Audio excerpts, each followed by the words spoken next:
One, two, three. Three umpire mechanics. Most of us do not get enough opportunities to work the three umpire system. Then, all of a sudden, we are assigned the big game and it's going to be using three umpires. And we just do not feel comfortable working that system. For those of you who have worked the three umpire system before, think of this as a refresher course, something designed to make you feel more comfortable. For those of you who have not worked this system before, this is a good course in the basic fundamentals of three umpire mechanics. The fact is, three umpire mechanics is a pure pleasure to work. Unlike the two umpire system, where you sometimes cannot get where you wish you could, or the four umpire system, where you are so bored you wish you could just go anywhere, the three umpire system affords you plenty of action and near perfect coverage of all the plays. Because umpiring itself is a structured discipline, that is how we will proceed through this course. We will move sequentially from how you start to how you will move from the starting position, and then cover the details of your various responsibilities at each position. We will do this in the course of 3 films. First film will be starting positions, the second film will be rotations, and the third film will cover these responsibilities at the various starting positions for each umpire. So let's begin. Starting positions. There are only 3 starting positions, and they have a name. Standard, rotated, and counter-rotated. Please learn to use this terminology when you talk with other umpires about mechanics. This is the language of mechanics, and it is an extremely efficient language. Rather than saying, well, you know, we had a runner on first and I was out behind second base and the first base umpire was on the line, you can simply say, we were in the rotated position. Every umpire can then visualize where the umpires were and know that there was a runner on first base. If you are a crew chief for a game that is using 3 umpire mechanics, use this language when conducting your pregame. Before the pitch, you will be in one of these positions only. 3 umpires, 3 positions. Relating the common 3 here may help you grasp the system and commit it to memory. Quickly, here's a visual of the standard starting position. And please notice the positioning of the umpires as well as their body position. Here is the rotated starting position. Again, note of the differences from the standard. And finally, here is the counter-rotated position.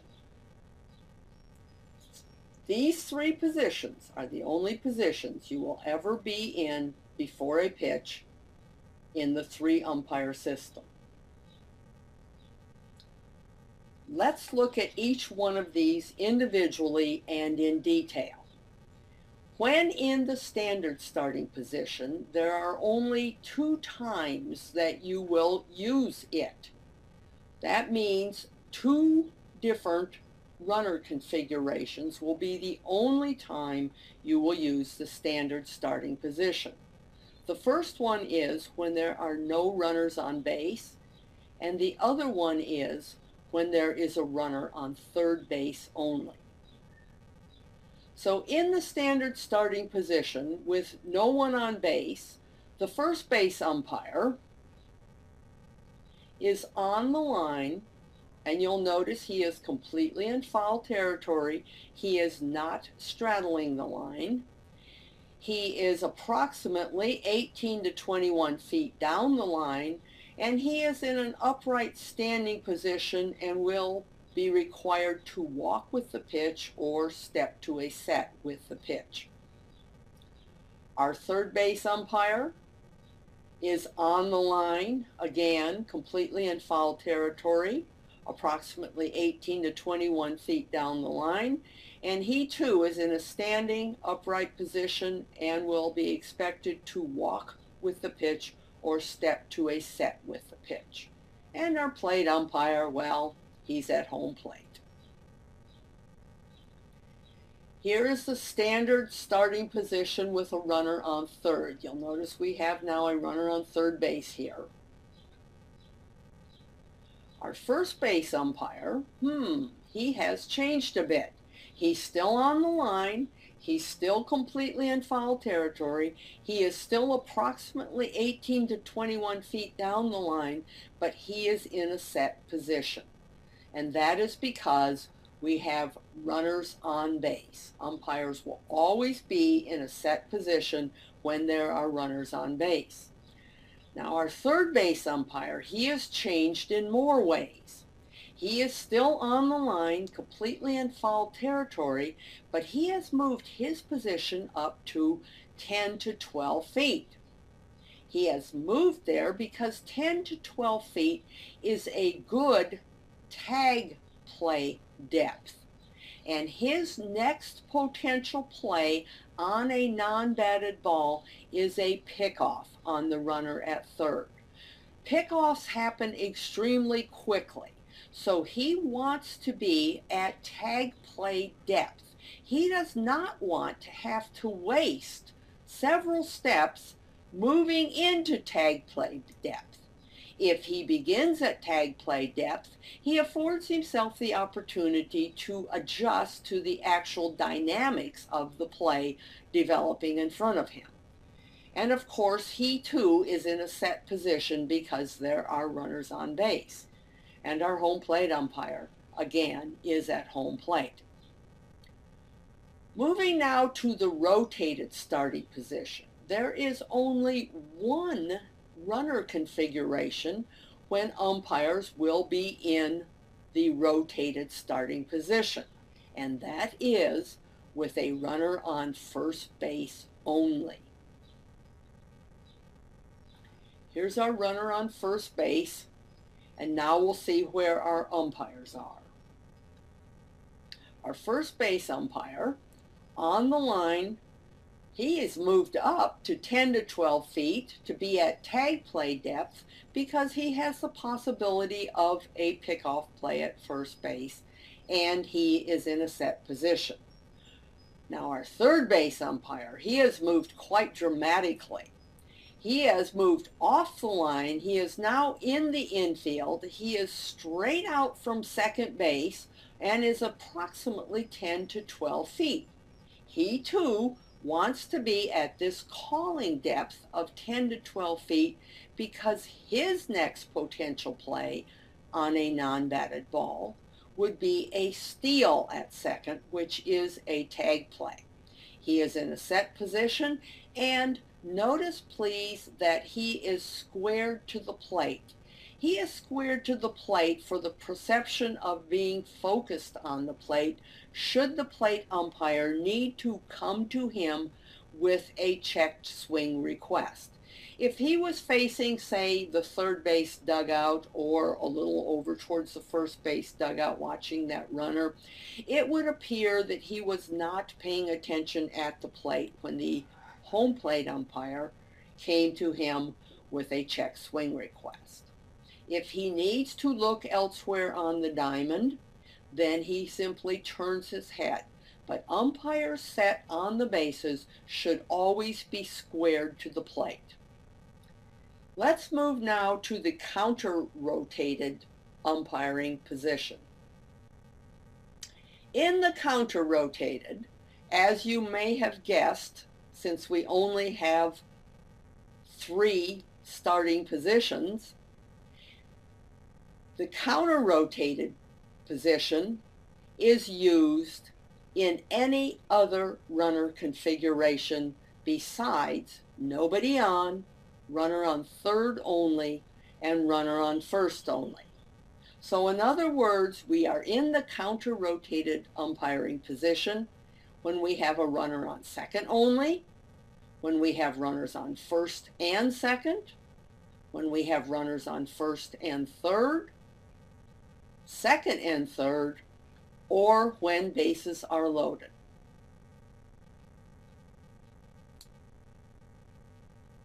For the counter-rotated position, our first base umpire has now moved off the line and is between first and second base. Please notice that I did not say he is between first and second base and off the right or left shoulder of the second baseman. We do not instruct the umpire where to stand between first and second base, but rather we allow the umpire the choice of what is the best positioning based on the runner configuration.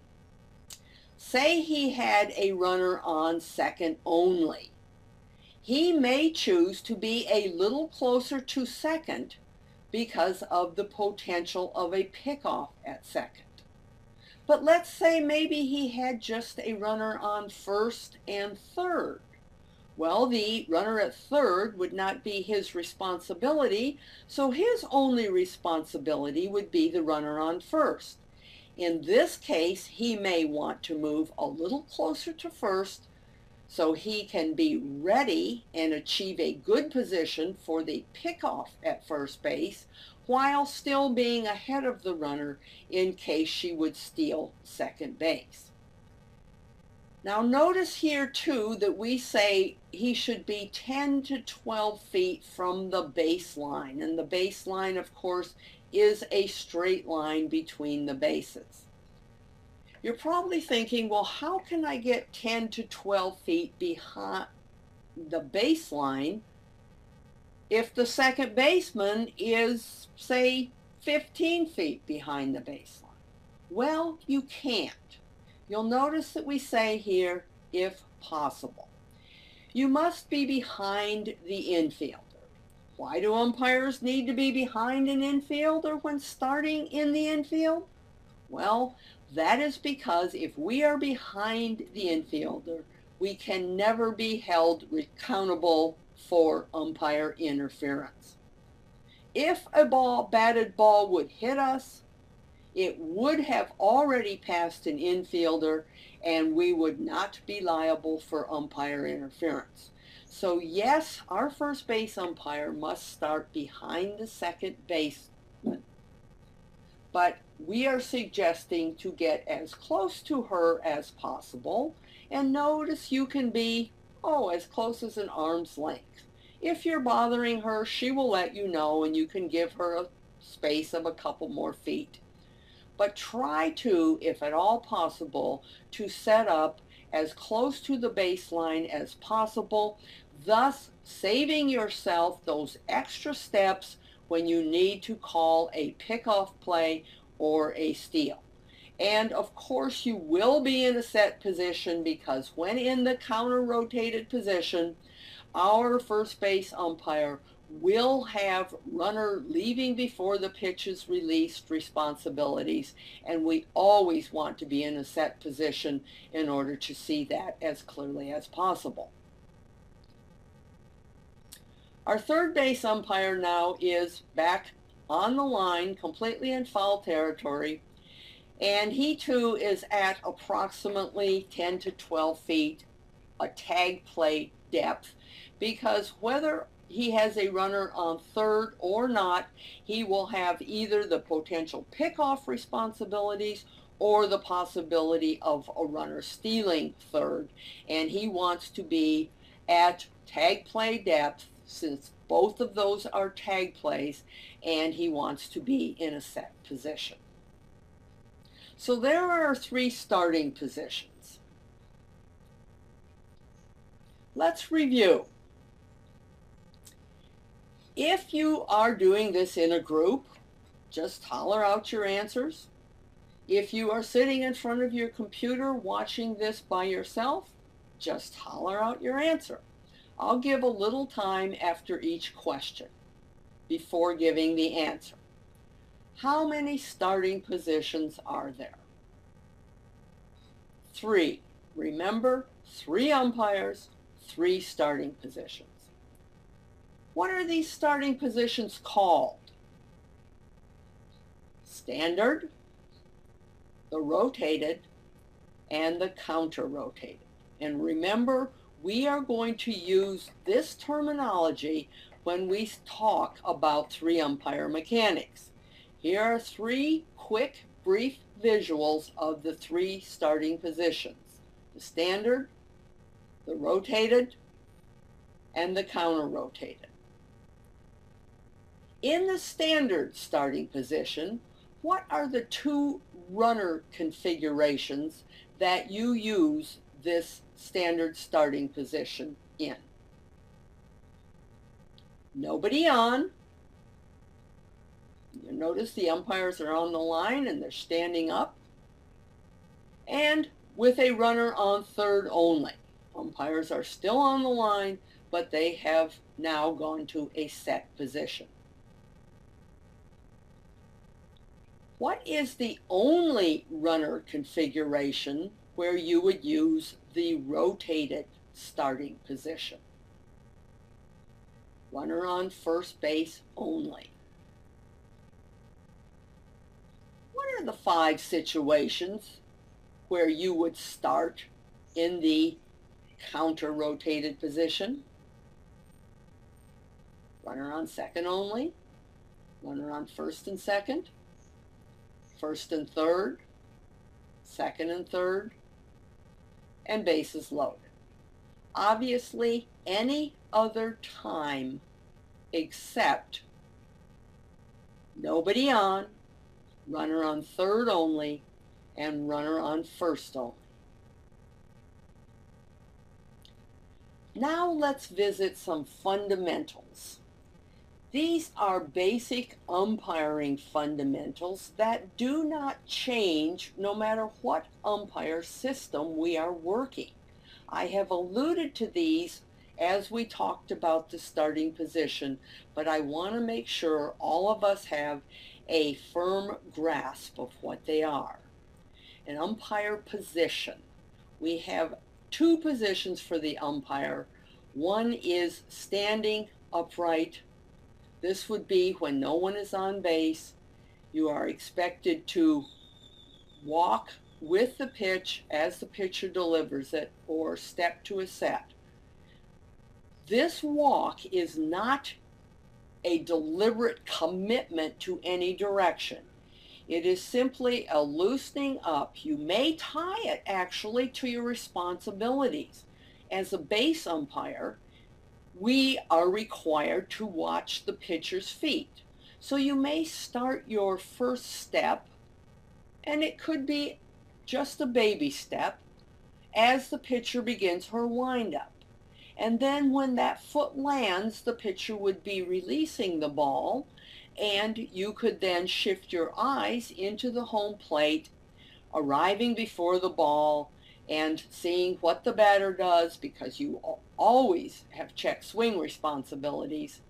And you want to end in a balanced position, either in a set position, that means feet parallel, shoulder width apart, so that you can move in any direction, or you want to end on a push foot again so you can move in any direction. They rip that ball pretty hard, and you want to have the ability and not be off balance so you can get out of the way should something be hit in your direction. The other umpire position is a set position. And whenever we have runners on base, umpires should be in a set position. Let's talk just a little bit about a set position. This umpire here in the picture, he's got using the hands on knees set. This is an excellent set. It actually locks you very well, but some umpires feel they can't move from this set as readily as they can from using, say, a fists pulled into more the waist area. You don't have to use any particular set. You need to use the set that you are most comfortable with. But your set must convey to the people that are looking at you that you are focused and that you are locked enough to be able to see the moving objects, say the runner leaving as the pitcher releases the ball. Set positions should always try to be used before making a call. You will see the play better from a set position. Liken it like to a camera. If the camera is moving when you snap the shutter, the picture's probably going to be blurred. If your eyes are moving or not locked when you see the play develop, then you may not see it as clearly. So always try to be in a set position, no matter which set position you use, prior to making a call, and always prior to the pitch when you have runners on base. Some more fundamentals that do not change no matter what umpiring system you're using are distances, and these distances are approximate. With no runners on, umpires want to be approximately 15 to 21 feet down the line. There's a reason for this. You may have to pivot inside the diamond. You may have to go out and chase a fly ball. You may have to move to position. This greater distance allows you ease to do any one of these things and do it before you have any other responsibilities. Starting any deeper than 21 feet affords you absolutely no advantage and simply adds many steps to you over the course of a game. When you have runners on base, you should try to set up at 10 to 12 feet. Now, we've already talked a lot about a tag play depth, which this is, and why. Because on non-batted balls, the umpire's first responsibility could be a pickoff play or a steal, both of which are tag plays.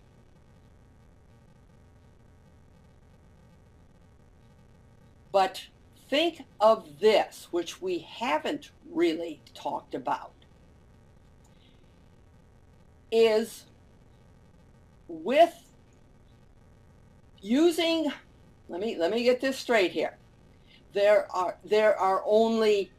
is only one time when an umpire should not be able to choose this 10 to 12 feet starting position. And that is the first base umpire counter-rotated. And remember how we talked about how that umpire had to adjust to where the second baseman was. But whenever you're starting on the line, you can choose where you're going to start because you are not interfering with any infielder at that time, and you are not liable for umpire interference. Even our third base umpire in the rotated position can start at 10 to 12 feet because he can easily avoid being hit by a batted ball that has passed the shortstop or the second baseman because he's right there in the middle of the diamond. So even if the shortstop or second baseman were playing slightly in front of our third base umpire rotated, we still want him to start at this depth. Here's some more approximate distances for tag plays, 10 to 12 feet. Can you get closer? Sure you can. These are just approximates. Sometimes you're going to be maybe even as close as 6 feet on a tag play. You need to adjust to be able to see a very small area, that being the runner touching the base and the ball touching the runner. So you can really zero in on that as you want. You certainly never want to be more than 12 feet for a tag play if you can avoid that. And on force plays, you need to see different elements. So you want to back up for force plays. You want to get to at least 15 feet, probably 18 feet, because you need to see maybe a fielder stretching way out there catching the ball, as well as her foot on the bag, as well as the runner touching the bag. So that now ends our starting position. The next film in the sequence is rotations.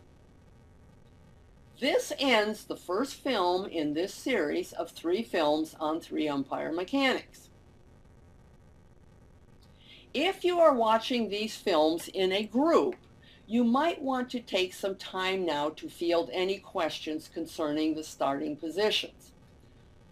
Otherwise, we recommend that you watch the next film right away so it flows right along into this one you have just seen. Thank you.